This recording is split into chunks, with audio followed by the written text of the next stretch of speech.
Everyone, welcome back to Music with Ryan. Thanks for joining me today.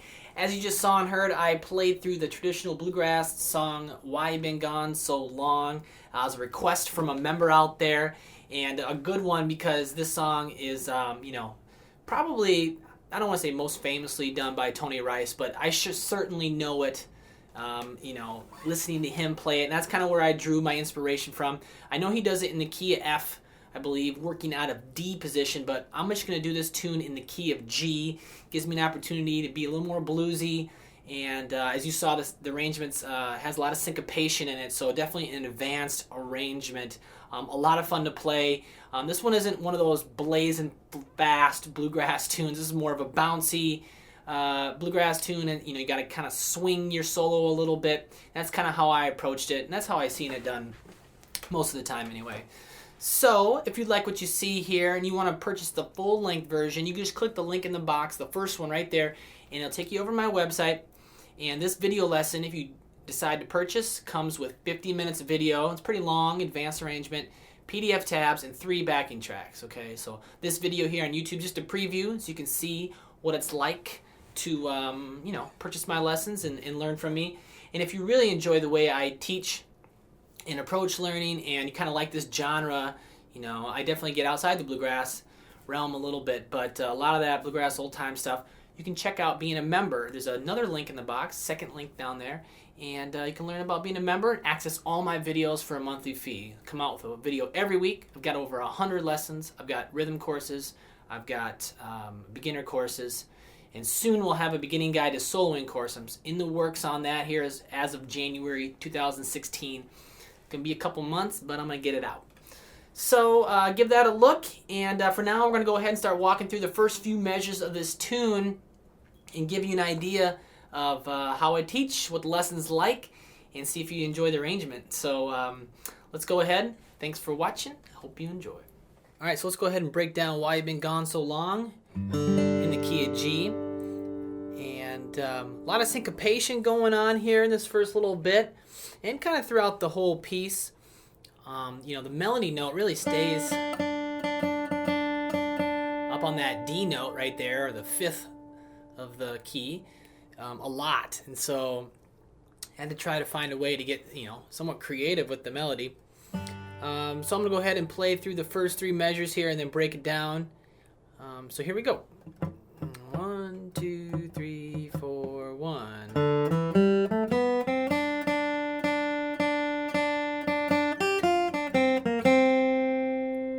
Landed on the first note of the measure 4 there. That's not on the screen. Okay, again.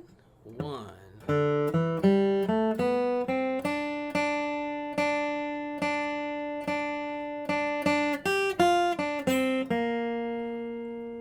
Alright, so like I said, a lot on that D note right there. And when you play it pretty slow, it can easily get lost, in how many times you're actually hitting that note. I am giving a little swing for sure. It's not like a blazing straight ahead bluegrass tune. It's kind of more of a bouncy, the way I know it and play it and I guess arranged it. And remember, the markings on the bottom of the staff are your pick directions, and that first little, first little note, it's not a note, it's a quarter note rest. The first symbol in the first measure, is a quarter note rest. It means for 1 beat. So this little pickup happens on beat 2. Okay, then we get into the first note of the melody. So, again, it happens on beat 2, and I'm going to go 0, 2 on the D, 0, 0, 2 on the G, 0, 1 on the B string.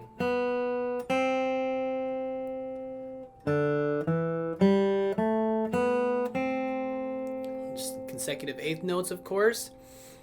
And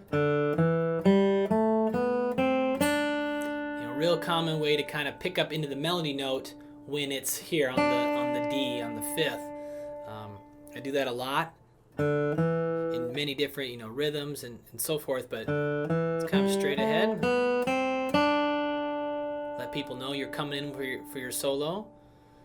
So it'll be like 1, 2, and 3, and 4,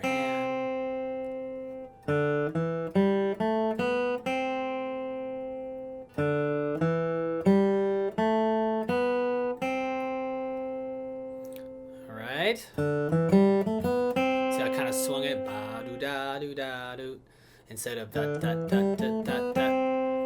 I kind of swung it long short long short. That's the feel I'm giving this. All right, then we're moving on, and so third finger, third fret of the B string, and it's down, up, up, up, up.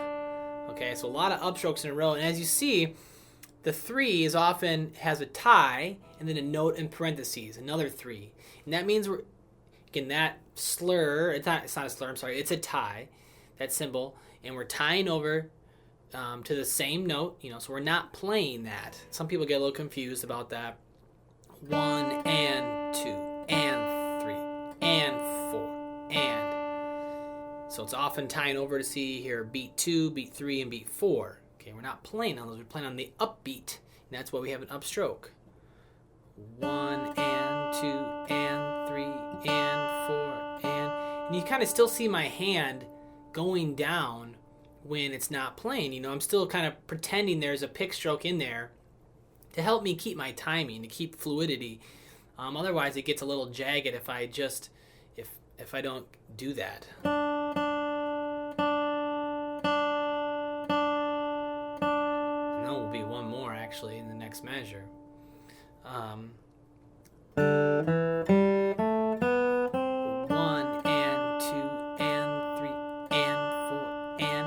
So you really want to feel the upbeat, and that can be tricky at first because usually we have, it's easy to feel the downbeats 1, 2, 3, and 4. 1, 2, 3, 4, but it's trickier to feel the upbeats.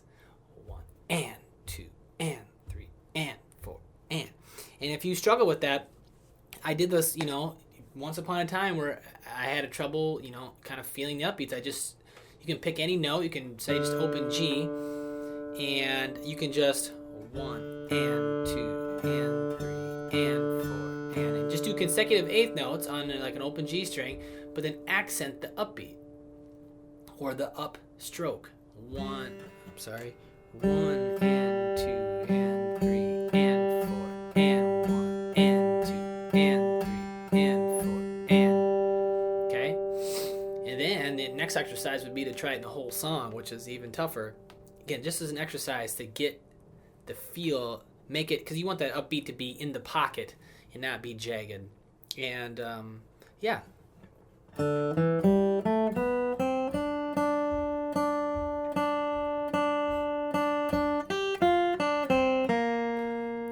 Even when I did my practice tracks, I had to kind of, I had to slow down a little bit and just really get in the feel a little bit. And because often I found myself rushing those upstrokes. So yeah, it's tricky to be right in the pocket with some of that stuff. So I'll do those 2 measures again. 1 and 2 and 3 and 4 and. Okay. Ready, go. 1 and 2 and 3 and 4 and. Then if I add the next measure,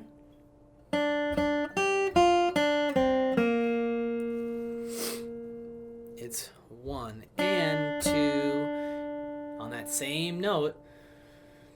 And then I kind of roll or flatten my third finger, a little technique, just rolling over to the high string on the 3rd fret. 3 and then 1, and then back to 3 on the B string, 1 on the B string, 3 on the G string.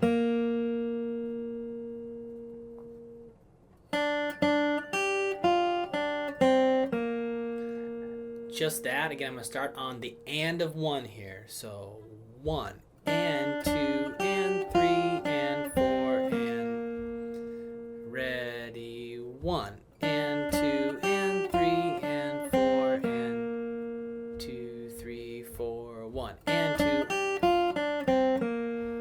3, 4, 1.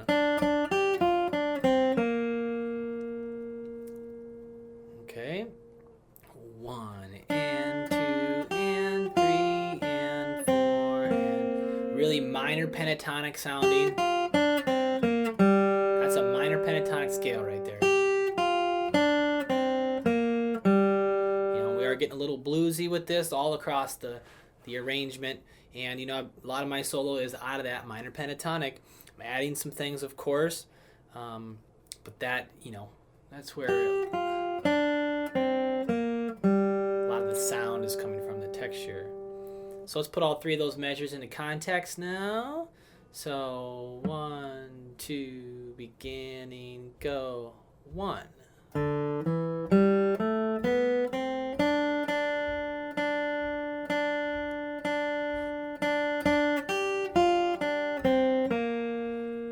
One, 2, 3, 4, 1.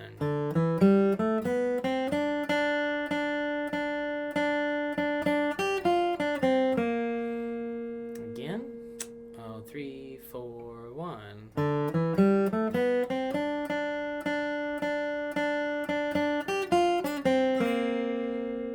Just keep tilting the guitar there a little bit. Last time. Let's go really slow one more time. So 3, 4, 1.